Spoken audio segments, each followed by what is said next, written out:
Assalamualaikum warahmatullahi wabarakatuh. Izin memperkenalkan diri, nama saya Tiara Putri Amrina dengan NPM 22411034 dari kelas manajemen 22A.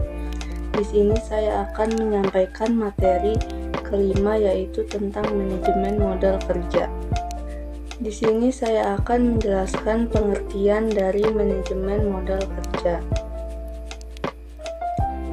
Manajemen modal kerja atau working capital management adalah praktik yang digunakan oleh perusahaan untuk mengelola dan mengoptimalkan perputaran dana yang terlibat dalam operasional sehari-hari mereka.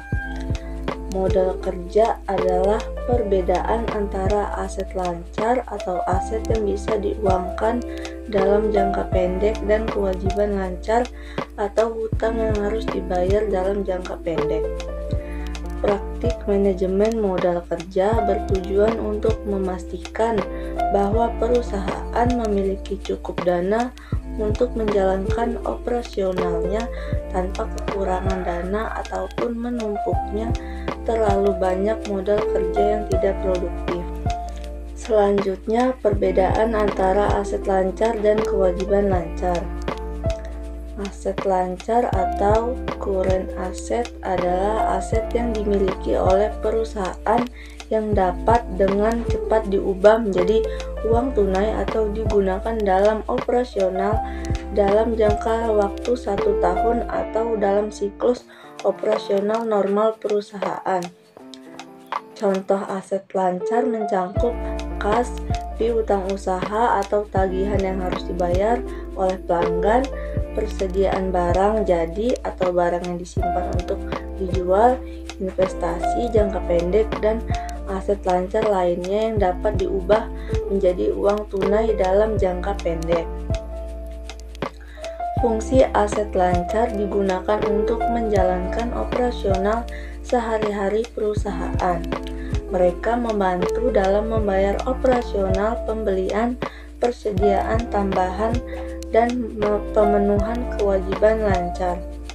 Sedangkan kewajiban lancar atau current liabilities adalah kewajiban perusahaan yang jatuh tempo dalam waktu 1 tahun atau dalam siklus operasional normal perusahaan. Contoh kewajiban lancar mencakup hutang usaha atau tagihan yang harus dibayar kepada pemasok, hutang lancar lainnya atau hutang yang jatuh tempo dalam waktu singkat, gaji yang harus dibayar, dan kewajiban lancar lainnya. Fungsi kewajiban lancar adalah komitmen perusahaan untuk membayar dana dalam waktu yang singkat. Mereka harus dilunasi dalam periode yang relatif pendek. Nah, di sini saya akan menjelaskan perbedaan utamanya. Yang pertama, aset lancar adalah apa yang dimiliki perusahaan atau aktiva. Sedangkan kewajiban lancar adalah apa yang perusahaan harus bayar atau kewajiban. Yang kedua, aset lancar digunakan untuk menjalankan operasional perusahaan, sementara kewajiban lancar merupakan komitmen untuk membayar dalam jangka pendek. Dan yang ketiga, aset lancar mencakup kas, piutang, dan persediaan. Semuanya yang berpotensi meningkat likuiditas perusahaan. Sementara kewajiban lancar seperti hutang usaha dan utang lainnya berkurangkan likuiditas karena perusahaan harus membayar dana tersebut dalam waktu dekat. Tujuan manajemen modal kerja. Tujuan dilakukannya modal kerja adalah agar suatu bisnis bisa mengelola aset lancar dan utang lancar sehingga bisa memperoleh modal kerja atau neto yang lebih baik dan menjamin tingkat likuiditas pada suatu bisnis. Aktiva lancar ini bisa berbentuk kas, sekuritas, piutang, persediaan dan juga pendanaan yang diperlukan untuk mendukung aset lancar. Tujuannya antara lain 1. Menghindari kekurangan dana atau avoiding shortage. Salah satu tujuan utama manajemen modal kerja adalah memastikan bahwa perusahaan memiliki cukup uang tunai dan aset lancar lainnya untuk memenuhi kewajiban lancar yang segera jatuh tempo. Dengan cara ini, perusahaan dapat menghindari kekurangan dana yang dapat mengganggu operasionalnya. 2. Mengurangi biaya atau reducing cost. Manajemen modal kerja yang efisien dapat membantu perusahaan mengurangi biaya operasionalnya. Misalnya, dengan mengelola persediaan dengan baik, perusahaan dapat mengurangi biaya penyimpanan barang.